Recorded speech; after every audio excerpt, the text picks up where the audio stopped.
ទោះបីជាស្ថានភាពពិភពលោកមានភាពស្មុគស្មាញប៉ុន្តែកម្ពុជានៅតែរឹងមាំទាំងស្ថិរភាពនយោបាយទាំងស្ថិរភាពម៉ាក្រូសេដ្ឋកិច្ចនាយកឧត្តមប៉ែនបូណារដ្ឋមន្ត្រីប្រតិភូអមនាយករដ្ឋមន្ត្រីនិងជាប្រធានអង្គភិបអ្នកនាំពាក្យរាជរដ្ឋាភិបាលបានគូបញ្ជាក់ថាទោះបីជាស្ថានភាពពិភពលោកមានភាពស្មុគស្មាញមិនច្បាស់លាស់ប៉ុន្តែកម្ពុជានៅតែអាចរក្សាបានយ៉ាងល្អទាំងសន្តិភាពស្ថិរភាពនយោបាយនិងស្ថិរភាពម៉ាក្រូសេដ្ឋកិច្ចដែលជាសសរគ្រឹះដ៏សំខាន់ក្នុងការអភិវឌ្ឍប្រទេស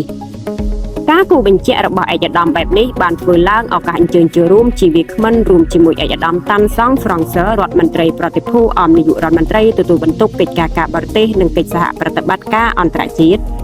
នៅក្នុងវេទិកាព័ត៌មានលើកទី7ស្ដីពីកម្ពុជាឈរកាន់តែរឹងមាំលើឆាកនយោបាយជាតិតំបន់និងអន្តរជាតិដែលរៀបចំឡើងដោយអង្គភិបអ្នកនាំពាក្យរាជរដ្ឋាភិបាលនៅថ្ងៃទី19ខែឧសភាឆ្នាំ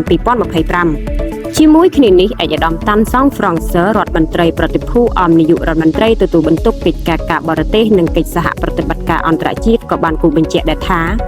ប្រទេសកម្ពុជាយើងមានសំណាងត្បិតកំពុងបន្តគ្របដណ្ដប់ដោយសន្តិភាពនិងអាចបន្តអភិវឌ្ឍខណៈដែលស្ថានភាពសកលនិងតំបន់កាន់តែផុយស្រួយកាន់តែស្មុគស្មាញមិនជាក់លាក់ទាល់តែសោះនិងប្រកបដោយគ្រោះថ្នាក់គួររំលឹកថារយៈពេល3ខែឆ្នាំ2025នៃរាជរដ្ឋាភិបាលនីតិកាលទី7នៃរដ្ឋសភាក្រោមការដឹកនាំរបស់សម្ដេចបវរធិបតីហ៊ុនម៉ាណែតនាយករដ្ឋមន្ត្រីនៃព្រះរាជាណាចក្រកម្ពុជាបានបង្ហាញពីស្នាដៃគួរឲ្យស្ងប់ស្ងាញ់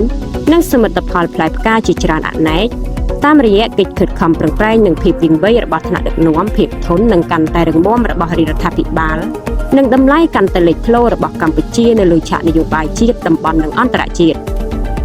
នៅរៀងរាល់3ខែម្ដងឯកឧត្តមប៉ែនបូណានិងឯកឧត្តមតាន់សង់ហ្វ្រង់សឺតែងតែធ្វើបច្ចុប្បន្នភាពស្ដីពីវឌ្ឍនភាពរបស់រាជរដ្ឋាភិបាលនីតិកាលទី7នៃរដ្ឋសភាដើម្បីចែករំលែកព័ត៌មានដល់ប្រជាពលរដ្ឋម្ចាស់ឆ្នោតនិងម្ចាស់ប្រទេសឲ្យបានជ្រាប